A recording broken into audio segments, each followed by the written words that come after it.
হে WhatsApp guys, কেমন আছেন সবাই? আশা করি সকলে অনেক ভালো আছেন। আমিও আলহামদুলিল্লাহ আপনাদের দোয়ায় অনেক ভালো আছি।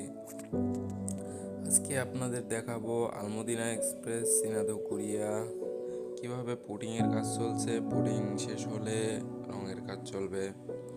যেহেতু আমি ঠিকমতো ভয়েস দিতে পারি না আর আমি ভয়েস ভিডিও বানাই না, আশা করি আপনাদের ভিডিওটি ভালো লেগেছে।